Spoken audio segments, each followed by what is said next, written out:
Everyone, কেমন আছো তোমরা সবাই? একটা একটা করে বেশ অনেকগুলো দিনই পেরিয়ে গেছে, তো ভাবলাম চলো ফাইনালি তোমাদের সাথে ভাইয়ের বিয়ের দিনটা শেয়ার করি। জীবনে বোধহয় এই প্রথমবার আমি সব থেকে তাড়াতাড়ি রেডি হয়েছিলাম, মানে বর বেরোনোর আগে মোটামুটি আমি রেডি হয়ে গেছি। তো বরও রেডি হয়ে গেছে। এদিকে নন্দু বললো যে ও বিয়ে দিতে যাবে না, তো রূপ বললো চলো তুমি তাহলে বরের গাড়িতে ভাইয়ের পাশে তুমি বসে চলো। তো আমি আর নির্ভর মানে বেবুকে নিয়ে আমরা বেরিয়ে তো পড়লাম। আর রূপ ছিল অন্য একটা গাড়িতে, মানে আমাদের বাড়ির যে গাড়িটা ওটাতে, আর বেশ কিছু বরযাত্রী ছিল বাসে। যেহেতু বিয়ের লগ্ন একটু দেরি করেছিল ওই জন্য আমরা বেরোতেও একটু লেটই করেছিলাম। তো তারপর আমাদের কথা হলো যে সবাই মোটামুটি বেরিয়ে গিয়ে তারপর একটা জায়গাতে মিট করব, তারপর আমরা বরযাত্রী হিসেবে ঢুকবো।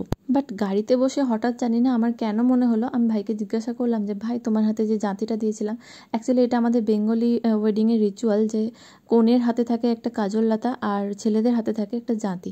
তো আমি ভাইকে জিজ্ঞেস করলাম যে তোমার হাতে জাঁতিটা আছে? তো সকালবেলাতে গায়ে হলুদের সময়ও ও জাঁতিটা হাতছাড়া করেছিল। বাট সত্যি কথা বলতে কি আমি এমনি ক্যাজুয়ালি ওকে জিজ্ঞাসা করেছিলাম যে আছে তো। আমি ভেবেছিলাম অ্যান্সারটা হ্যাঁ হবে, বাট ভাই বললো কি যে না নেই। তো আমি তখনও অ্যাকচুয়ালি বিশ্বাস করিনি, আমি ভাবলাম ভাই হয়তো মজাই করছে।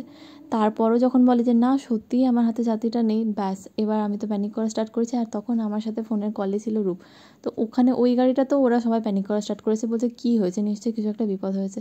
তো তারপর যাই হোক আমি মাথা ঠান্ডা করে ওকে বললাম যে ভাই এরকম এরকম একটা কাণ্ড করেছে। তো ওই রাত্রেবেলা মোটামুটি 10:30 পৌনে 11টা বাজে রূপ আবার দোকান খুঁজে জাতি নিয়ে এসে তারপর ভাইকে দিল। তারপর আমরা সবাই মিলে ঢুকলাম বরযাত্রী হিসেবে। অ্যান্ড দেন এই যে ভাইয়ের বিয়ে কমপ্লিট হয়ে গেল। তো ওদের বিয়ের মোটামুটি সমস্ত কিছু মিটতে অনেকটাই লেট হয়ে গেছিলো, প্রায় 2-2:30 মতো বেজে গেছিলো। দেন আমরা ওখান থেকে রাত্রেবেলাতেই বেরিয়ে আসি, তখন প্রায় 2:45 মতো বাজে। অ্যান্ড বাড়ি ঢুকেছি তখন মোটামুটি 4টে 4:30 মতো বাজে। অ্যাজ ইউজুয়াল ভালো করে ঘুম তো হলোই না। তারপর ভাবলাম বধূবরণও করতে হবে, তো তাড়াতাড়ি উঠে গিয়ে রেডি হয়ে নিলাম স্নান টান করে। আর ওরা এলো প্রায় তখন 11টা মতো বাজে। তো আসার পরে দাদু ঠাকুমার মন্দিরে ওখানে ওরা প্রণাম করছিল। আর এদিকে আমার দায়িত্ব ছিল ওই গাড়ির চাকাতে যে জল ঢালতে হয় কেন।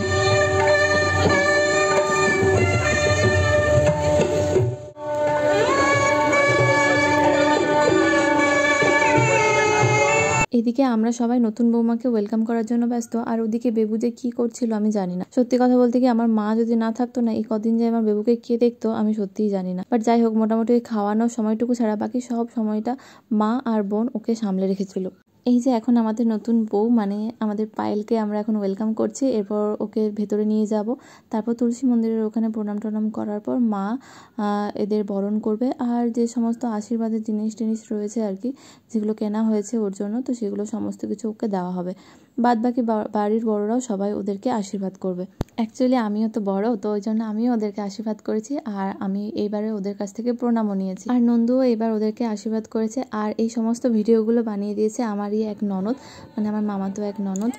এই ভিডিওগুলোর অরিজিনাল সাউন্ড আমি সত্যি দেওয়ার সাহস করতে পারলাম না, তার কারণ সবাই এত হাহাহিহি করছিল আর এত চিৎকার করছিল যে কারোর কোনো কথাই স্পষ্টভাবে বোঝা যাচ্ছিল না।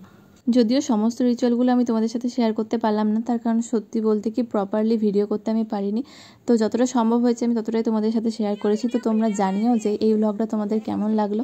আর হ্যাঁ, এখনও কিন্তু বেশ কিছু মোমেন্টস বাকি আছে, সেগুলো শেয়ার করব পরের একটা ব্লগে।